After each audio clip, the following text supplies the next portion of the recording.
So today's lesson is as follows. If you have this idea in your head, you're like, I'm going to go down to that Golden Gate Palms place.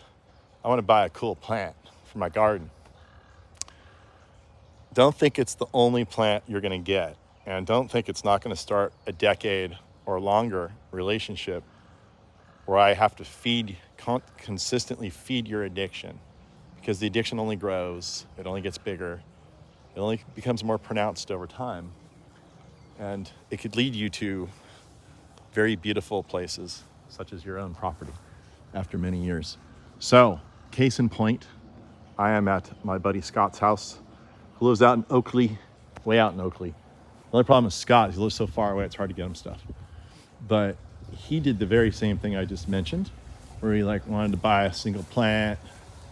And then whenever Scott takes his vacations over in Hawaii or wherever he goes, in Mexico, he's one of my very many clients who will continually send me photographs when he's buzzed at the pool bar of all the beautiful plants he sees around the pool in Hawaii, Maui, oftentimes Maui. Most of these come from Maui, sometimes Mexico. And he says, will this grow here? Will this grow here? Will this grow here? And I'm like, are you drunk at the pool bar? He's like, yeah, how did you know? I said, well, you're not the only one that does this to me. So, you know how you used to drunk dial your old girlfriend late at night? That's what people do to me when they're at the pool bar in the tropics. So anyway, this leads to years and years and years of continual additions to their garden, such as this cardboard cycad. It's really a trip. This gorgeous, huge yucca rostrata with this beautiful pattern. Scott's done a really good job of trimming this thing to make it look like a rattlesnake skin. And I didn't know he had, I kind of forget who gets what. Look at this big thing. This is Cycas twinguensis. It's really hard to pronounce. Unfortunately, it has some tip burn. I don't know why. Otherwise, it looks absolutely striking. Red cordyline. He's got the black lava rock running. That's a really good look. You'll see that in Hawaii often. And for the big pops of color, it's just colorful all year round, except when it freezes. You have to cut it back, which it looks like Scott did. And then now it's coming up nice and neat and tidy. Tradescantia. And because he's out in Oakley, it gets really hot out here, so these plants take on a totally different look. Look at this big, tropical, droopy, beautiful foliage. Mediterranean fan palm he got from me. Here's another huge Mediterranean looking fantastic. Look at the size of this frond. That's a really big frond for a Mediterranean. It's also a really, really beautifully arranged frond. You know, they don't often always look like that. And then another big, beautiful Yucca rostrata, a blue Mediterranean fan palm, some wonderful lantana. He's got his hibiscus. It probably gets a little chilly in the winter for it, but then it comes sprouting out every year. It gets bigger every year, close to the house for protection. He has a gorgeous multi-trunk queen palm here. Beautiful rocks everywhere. The semi-leafless bird of paradise, which we have at the nursery. Super cool. Look, he's even pumping the bougainvillea in the back. It's about to go crazy all over the fence. Leaning cluster. Look at this big cluster of queen palms. It's gorgeous. Simply gorgeous. Here's your Butea capitata jelly palm, contrasting its silver foliage right next to the sago palm. And as you see, there is a big glaring gap right here, which is the reason I am here today. And that is to deliver a beautiful tree aloe that Scott has had in my nursery for 3 months. Our policy is you got to pick it up, or we have to deliver it within 2 weeks, or else you owe us 1% of the cost per week. 1% of the cost of the plant per week. Unless you're my good buddy, in which case I let you slide. I let Scott slide for quite a while here. So anyway, he's got that one going on. Another leafless bird hiding behind the fronds with its just, beautiful flower. And a really gorgeous specimen of Brahea clara. droopy, big, beautiful blue leaves. Right next to that, another Yucca rostrata. What Scott's done here that's really good is he's repeated elements. He's got the blue elements from the blue palms. Some of them are Mediterranean blues. This one's a big giant blue because there's more space here. He's got the regular blue palm back here, but look at the contrast he's got between the pink foliage of the cordyline and the gorgeous silver coloration of the Brahia armata, which is probably the bluest of the Brahias. Look at that beautiful frond. But of course, the Brahia clara gets bigger fronds that are more droopy. You can really see the difference between the Brahia clara and the Brahia armata. It does not droop. And again, another glaring gap with another freshly delivered beautiful giant tree aloe. Aloe Bainesii, which has a new name now. I forget what that is. Anyway, it came out of the box, so Scott's going to have to return my cushions and my blocks. It's okay because he works right down the street from me. You've got your really beautiful variegated agapanthus. It contrasts really nicely with the black rock. He's got this whole thing lit. He's got another Pindo palm, really beautiful silver Pindo palm.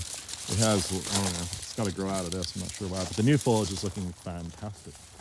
And here's the overview of the whole entire garden. It's gorgeous, right? And a really beautiful crane truck. I know what you're wondering. What are you wondering right now? You want to see Scott's backyard. All right, well, he gave me permission, so I'm going to go back there. Let's see what he's got going on. I haven't been back here in a while. So, how many times do you think I could juggle it? Ready? 1, 2, 3, 4, 5, 6, 7, 8, 9, 10, 11, 12, 13, 14, 15, 16, 17. Oh! Yeah. A little rusty. And out of shape. More blue palms. Look at that. Beautiful cluster of little duo blue palms. They look great next to redwoods because the redwoods are so green.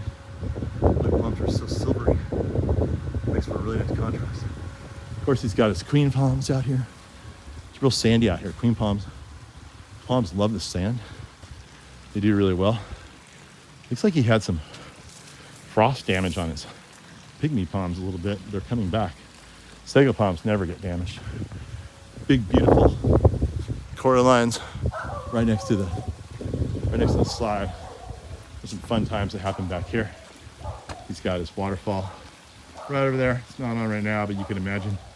And then look at the big, beautiful Dasylirion over there.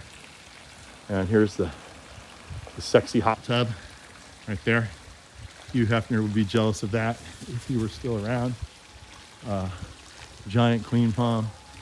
Oh gosh, that's about the most beautiful queen palm I've ever seen there. Look at that, perfect shape. Huge fronds. You need someone to stand over there really to give it scale. It has a huge fat trunk.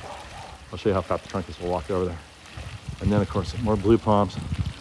This almost looks like a hybrid between Brahia armata and Clara. Look at the size of this trunk. Oh my God. That's like, I bet that's more than 3 feet across. Look, here's my foot. That's 1 foot. Definitely more than 3. Less than 4. And maybe the fattest one like that I've ever seen. And a really beautiful Pindo palm right here. And as you can see, Scott has an extreme artistic side to him. This is a really good idea. You can hang hanging baskets just from your palm fronds. You trim them off, you just move them to the next one. And that's a really cool look. This is a Senecio here. And he's got a nice aloe right there. More queen palms. Queen palms are such a good thing to have for repetition in the garden. And looky. What do we see? we see a beautiful avocado, and it's got all kinds of growth. See, look, this is what you don't want. You want to paint this white because you see how sunburned that got? Look at this. Look at the other side. Perfectly green. That's what you want. This side, nah. You know why? Sunburn. Slows the growth of the tree down immensely. But the thing's still kicking. It's got lots of leaves. I think this looks like a little Kato dwarf. I'll have to ask him which one he bought. But it's super dense. I don't see any fruit on it. For some reason, there's no flowers on it. There's a couple of little flowers that are left over. Here's a few. I don't see any fruit though. It's kind of bizarre. You would think that a plant this happy would have some fruit on it. It's kind of a good thing though. You don't really want trees to fruit when they're that young. When they grow up. Look, and he's got his fantastic vegetable garden. Look how organized Scott is. My garden right now is, it's not a garden at all. It's just a big mess. I have no time to get on it. But yeah, he's living the dream out here.